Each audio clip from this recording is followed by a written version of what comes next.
I think you got it. Just redline it and dump the clutch. If anyone's got it, Oh yeah, dude. Red line dump clutch. You don't even have to ride it, you just stand next to it. I think that's worse than neutral no brakes. There's a nice little lip right there. Like right here. If you came flying through and... but we're back on the FE350, man. Having a reunion with this bike. Got a little bit of suspension work done for MJ, so...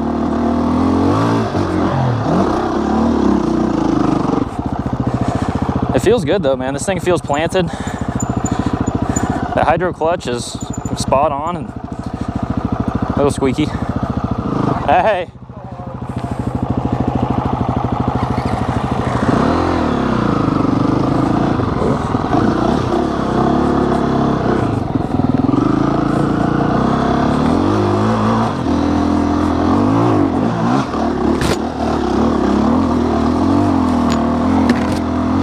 Come on, Husky!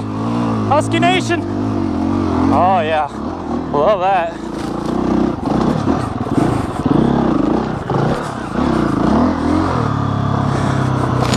Ooh, 90 degrees and I'm working like a horse today.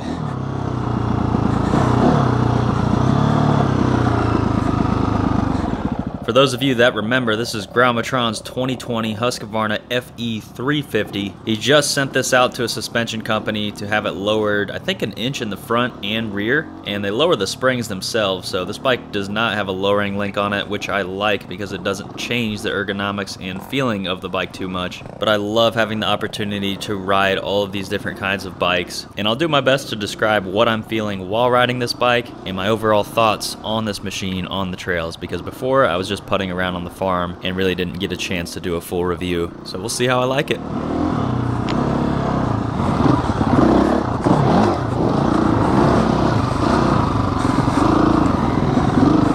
They didn't follow us. They went around the way we went in. I told Alexis and them to go up around this way, so. We'll intercept them?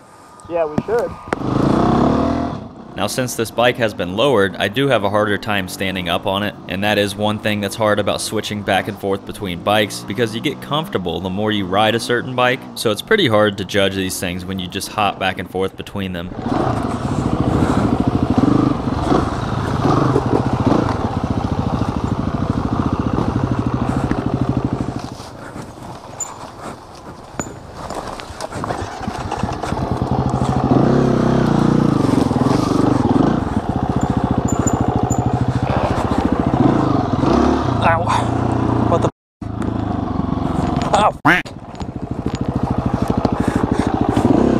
Scared me. I was getting attacked by bees or something.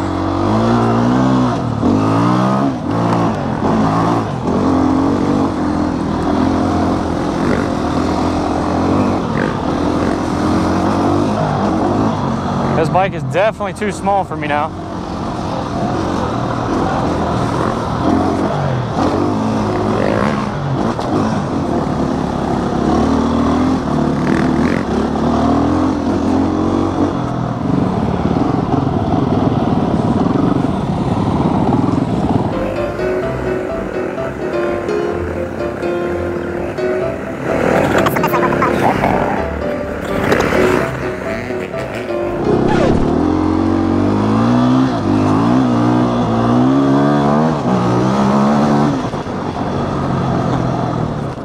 Like I said before, this bike has a really linear power curve, which makes for a very user-friendly experience. The power is there when you need it, but it doesn't rip the bars out of your hands like some of the bigger CC 4-strokes. And on these wide open trails like this, I really enjoy it.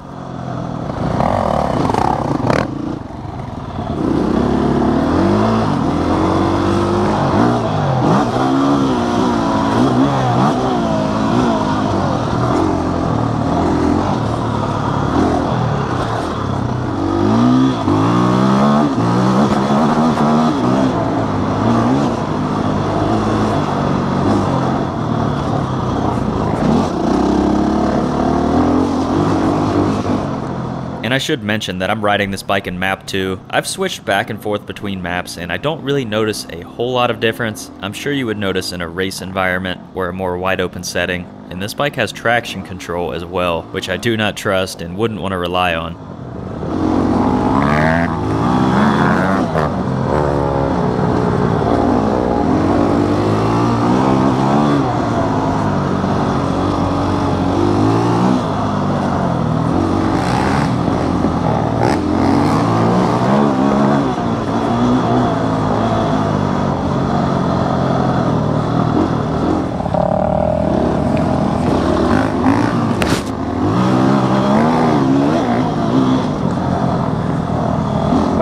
split up now, so this is the main pack.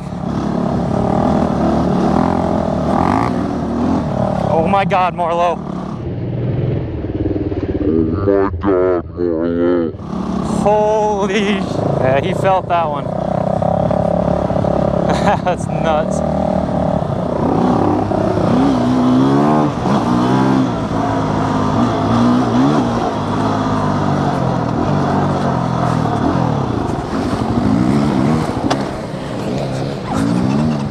As you can see right here, I stalled it. I don't want to completely blame it on flame out. I definitely should have shifted down, but if I was on my KTM 250 XCW 2-stroke, that definitely would not have happened.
I'm tired. So you're tired? Yeah.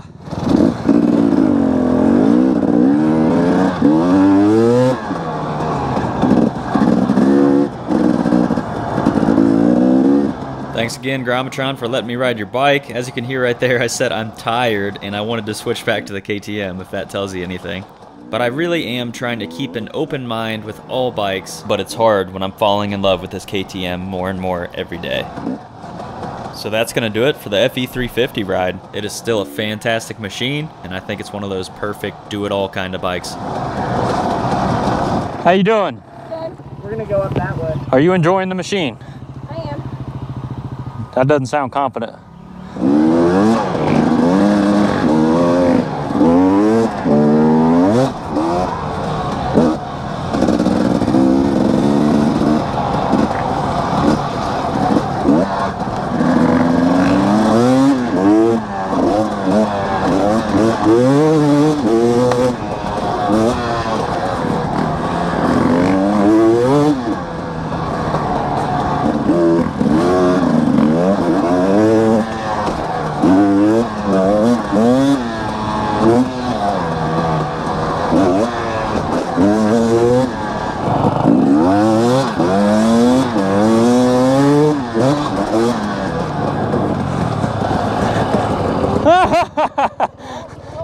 I know.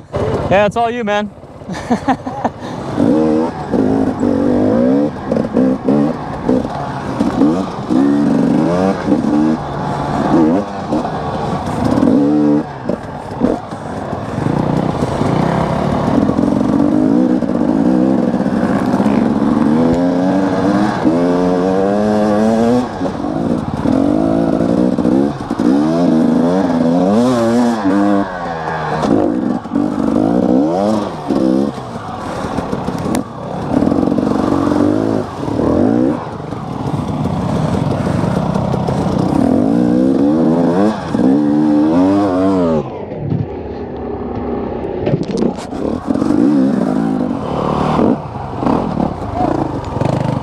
What was that? I don't know. What was that? Did we just hit bark busters?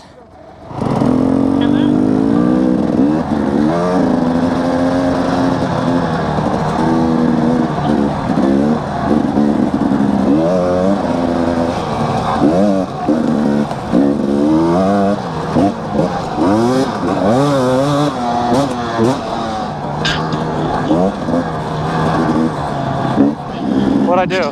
Thanks for the roost back there. Sorry, man. It kind of did. You are so proud of that bike. Sweet, man. Good to hear. That was the very first time I've been on a two-stroke that size in, you know, 20 years.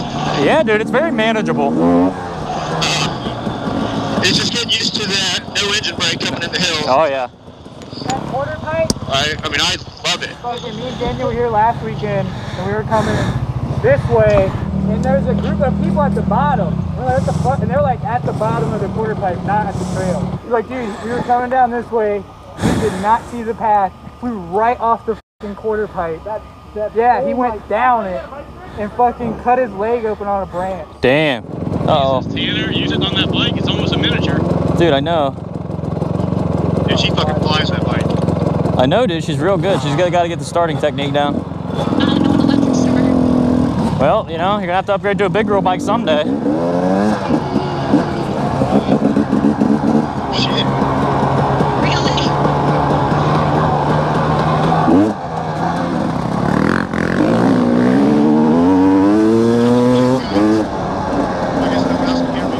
My butt cheeks have been hanging out all day.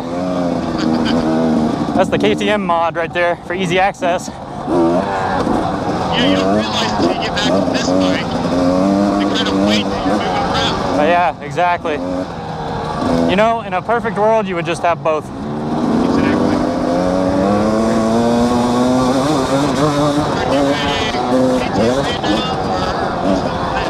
I mean, I'm a fan, but I'm not happy about being a fan. Yeah. Just price-wise, everything's so damn expensive.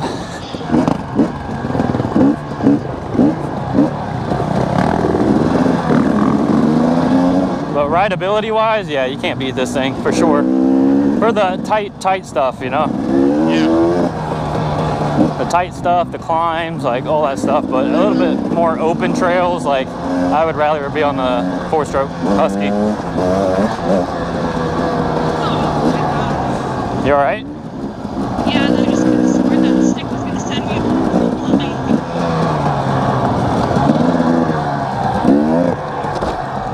Alexis, send it. Go.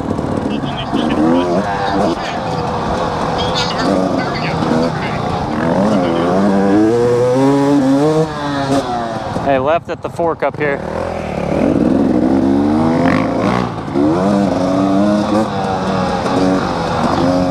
I still can't even fathom what the hell happened this morning. What do you mean? Just with Josh's bike. Oh my god. Oh, we lost Marlo, guys. Big time. Well, yeah, because his bike didn't start on the top of the roadway. So we just left him? Well, he's not there anymore, so me and Zach are going back. Alright. Can we keep going? We'll do whatever. I know I'll find my way back, but I don't want you guys to get lost. I think Tom knows where he's going, so you can just keep following him.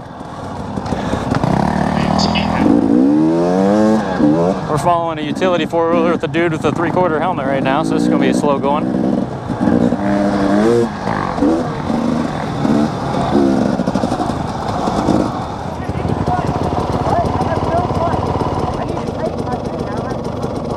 Hey, just send it until we get back. How far are we? Not far. Yeah, I'm in neutral.